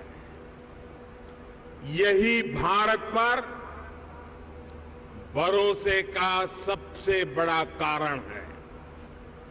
साथियों, कुछ दिन पहले भारत सरकार का जो बजट आया है उसमें भी आपको यही कमिटमेंट साफ साफ दिखेगा। इंफ्रास्ट्रक्चर पर रिकॉर्ड खर्च आज सरकार कर रही है और हर वर्ष इसको हम बढ़ा रहे हैं। इसलिए आज आपके लिए इंफ्रास्ट्रक्चर में इन्वेस्टमेंट के नए मौके बन रहे हैं। आज आपके लिए हेल्थ, एजुकेशन, सोशल इंफ्रास्ट्रक्चर में इन्वेस्टमेंट के भी अनेक अवसर हैं। ग्रीन ग्रोथ के जिस रास्ते पर भारत चल पड़ा है, उसमें तो मैं आपको विशेष रूप से आमंत्रित करता हूं। इस वर्ष के बजट में 35,000 करोड़ रुपए तो हमने सिर्फ एनर्जी ट्रांजिशन के लिए रखे हैं। ये दिखाता है कि हमारा इरादा क्या है। मिशन ग्रीन हाइड्रोजन हमारे इसी इरादे को बुलंद करता है। इस बजट में इससे जुड़ा पूरा इकोसिस्टम विकसित करने के लिए अनेक कदम उठाए गए हैं। इलेक्ट्रिक मोबिलिटी की ट्रांसफॉर्मेशन के लिए एक नई सप्लाई और वैल्यू चेन हम विकसित कर रहे हैं। साथियों, मुझे खुशी है कि नई वैल्यू और सप्लाई चेन विकसित करने के लिए यूपी आज एक नया चैंपियन बनकर उभर रहा है। परंपरा और आधुनिकता से जुड़े उद्योगों का, एमएसएमईज का एक बहुत ही सशक्त नेटवर्क आज उत्तर प्रदेश में वाइब्रेंट है।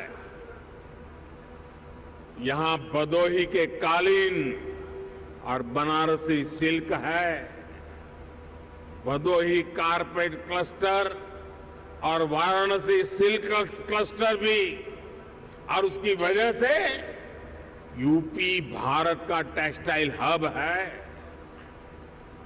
आज भारत के कुल मोबाइल मैन्युफैक्चरिंग में 60% से भी ज्यादा मोबाइल अकेले उत्तर प्रदेश में होता है।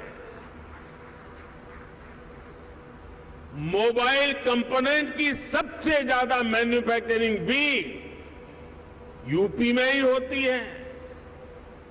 अब देश के 2 डिफेंस कॉरिडोर्स में से एक यूपी में बन रहा है। यूपी डिफेंस कॉरिडोर पर तेजी से काम चल रहा है। आज made in India defence equipments की डिमांड निरंतर बढ़ रही है। भारतीय सेना को भी हम अधिक से अधिक made in India defence system, defence platforms देने के लिए प्रतिबद्ध है। और इस महान काम का नेतृत्व इसी लखनऊ की धरती के हमारे कर्मवीर राजनाथ सिंह जी संभाल रहे हैं।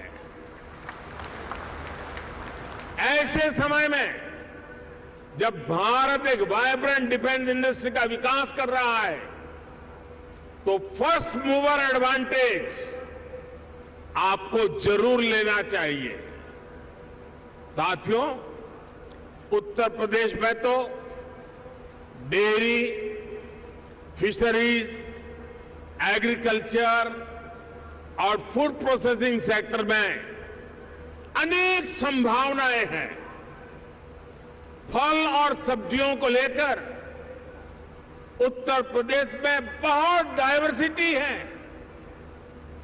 एक ऐसा सेक्टर है जिसमें अभी भी प्राइवेट सेक्टर की हिस्सेदारी बहुत सीमित है।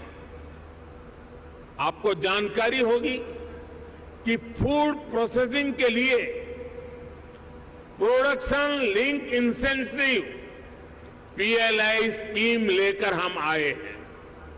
इसका लाभ आपको जरूर उठाना चाहिए।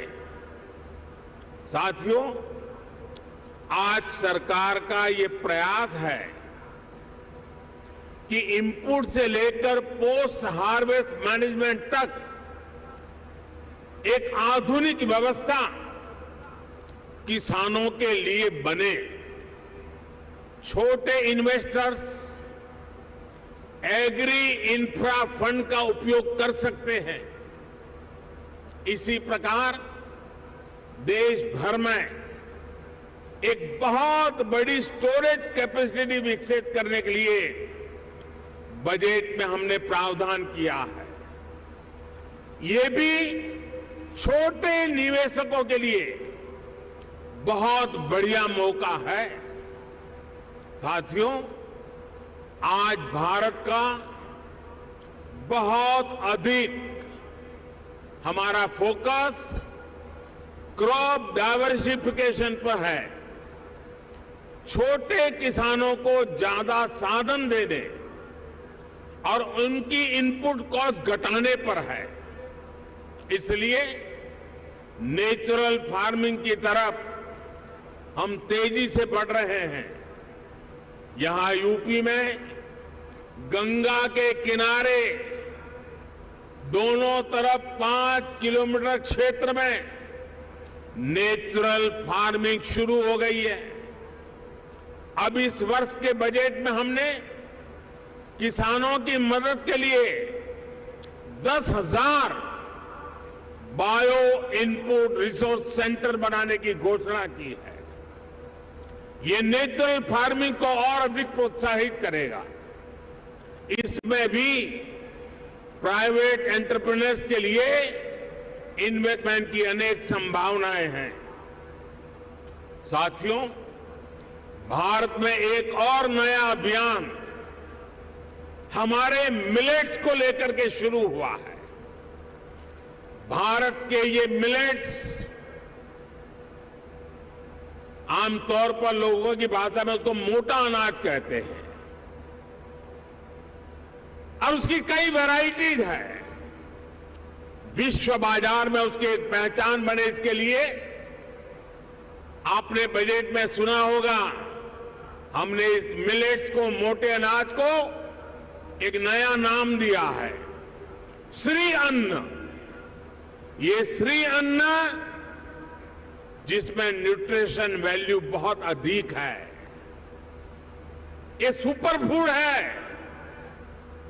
जैसा श्रीफल का माध्यम है, महात्मय है, वैसा ही श्री अन्न का भी महात्मय बनने वाला है। हमारे ये प्रयास है कि भारत का श्री अन्न ग्लोबल न्यूट्रिशन सिक्योरिटी को एड्रेस करे। दुनिया इस वर्ष को इंटरनेशनल ईयर ऑफ मिलेट के रूप में भी मना रही है। इसलिए एक तरफ हम किसानों को श्री अन्न के उत्पादन के लिए मोटिवेट कर रहे हैं, वहीं दूसरी तरफ इसके लिए ग्लोबल मार्केट का भी विस्तार कर रहे हैं। फूड प्रोसेसिंग सेक्टर से जुड़े साथी रेडी टू ईट और रेडी टू कुक श्री अन्न के प्रोडक्ट्स में संभावनाएं तलाश सकते हैं और मानव जाति की बड़ी सेवा भी कर सकते हैं।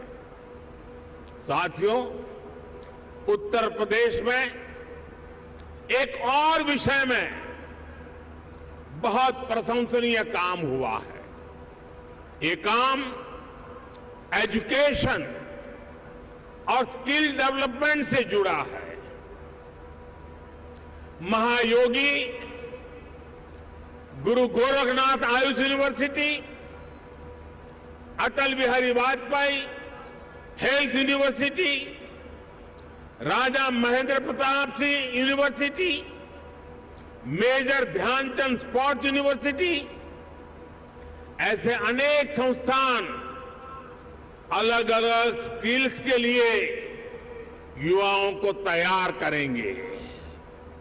मुझे बताया गया है कि स्किल डेवलपमेंट मिशन के तहत अभी तक यूपी के 16 लाख से अधिक युवाओं को अलग अलग स्किल्स में ट्रेन किया गया है।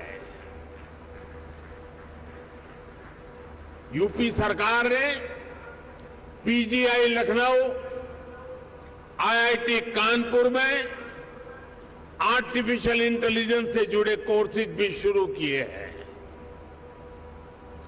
और मैं जब अभी आ रहा था तो शिक्षा का जिनकी जिम्मे होती है, हमारी गवर्नर साहिबान चांसलर के रूप में वो काम देखती हैं, उन्होंने मुझे बताया कि उत्तर प्रदेश के लिए बड़े गर्व की बात है कि नेक एक्रेडिटेशन में इस बार उत्तर प्रदेश की 4 यूनिवर्सिटीज ने हिंदुस्तान को अपना लोहा मनवा दिया है। मैं शिक्षा जगत से जुड़े लोगों को और चांसलर मैडम को हृदय से अभिनंदन करता हूं। देश के स्टार्टअप रिवॉल्यूशन में भी यूपी की भूमिका लगातार बढ़ रही है। आने वाले कुछ वर्षों में 100 इंक्यूबेटर्स और 3 state of the art centres को स्थापित करने का लक्ष्य यूपी सरकार ने रखा है। यानी यहां आने वाले इन्वेस्टर्स को टैलेंटेड और स्किल युवाओं का एक बहुत बड़ा पूल भी मिलने जा रहा है। साथियों, एक तरफ डबल इंजन सरकार का इरादा और दूसरी तरफ संभावनाओं से भरा उत्तर प्रदेश, इससे बेहतर पार्टनरशिप हो ही नहीं सकती। ये जो समय है इसको हमें गंवाना नहीं चाहिए। भारत की समृद्धि में दुनिया की समृद्धि निहित है। भारत के उज्जवल भविष्य में दुनिया के उज्जवल भविष्य की गारंटी पड़ी है। समृद्धि की इस यात्रा में आप सबकी भागीदारी बहुत ही महत्वपूर्ण है। ये निवेश सबके लिए शुभ हो, मंगल हो, इसी कामना के साथ इन्वेस्टमेंट के लिए आगे आए हुए देश और दुनिया के सभी इन्वेस्टर्स को मैं अनेक अनेक शुभकामनाएं देता हूं। और उत्तर प्रदेश के एमपी के नाते मैं आपको भरोसा देता हूं कि उत्तर प्रदेश की आज की सरकार, उत्तर प्रदेश की आज की ब्यूरोक्रेसी प्रगति के राह पर दृढ़ संकल्प होकर के चल पड़ी है। वो आपके सपनों को साकार करने के लिए, आपके संकल्पों को सिद्ध करने के लिए पूरे सामर्थ्य के साथ अग्रदूत बन करके आपके साथ खड़ी है। इसी विश्वास के साथ मैं फिर एक बार देश और दुनिया के इन्वेस्टर्स को हमारे उत्तर प्रदेश की धरती पर निमंत्रण करता हूं, स्वागत करता हूं। बहुत बहुत धन्यवाद।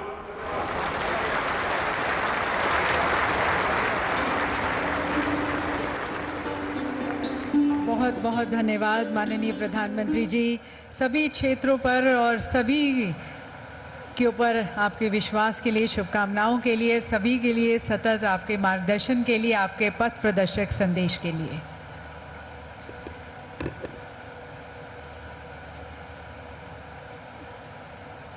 देवी सज्जनों, माननीय प्रधानमंत्री जी के विचारों ने, उनके अंतर्दृष्टि में हमें एक राह दिखाई है आगे और बढ़ने की, और एक सभी में नया उत्साह, नया जोश, नई ऊर्जा भरी है। माननीय प्रधानमंत्री जी का विश्वास उत्तर प्रदेश में, माननीय मुख्यमंत्री में और पूरे मंत्रिमंडल में, हम सभी में कुछ और अच्छा करने के लिए हमें प्रोत्साहित करता है, उत्साहित करता है। साथ साथ सभी क्षेत्रों में माननीय प्रधानमंत्री जी ने जैसा कहा कि भारत ऊंची उड़ान भरने को तैयार है और हमें यकीन है उनके कुशल नेतृत्व में भारत और बढ़ेगा और खिलेगा और विश्व पटल पर अपना नाम और जागृत करेगा। प्रधानमंत्री जी का पुनः बहुत बहुत धन्यवाद उनके मार्गदर्शन के लिए, उनकी शुभकामनाओं के लिए। उत्तर प्रदेश वैश्विक शिखर सम्मेलन ग्लोबल इन्वेस्टर्स समिट 2023 का ये पहला संस्करण है। इस ग्लोबल इन्वेस्टर्स समिट का उत्तर प्रदेश में इसका शुभारंभ हो गया है। हमने देखा कि कितने भव्य अंदाज में ये ग्लोबल इन्वेस्टर्स समिट का आयोजन किया जा रहा है। हमारे देश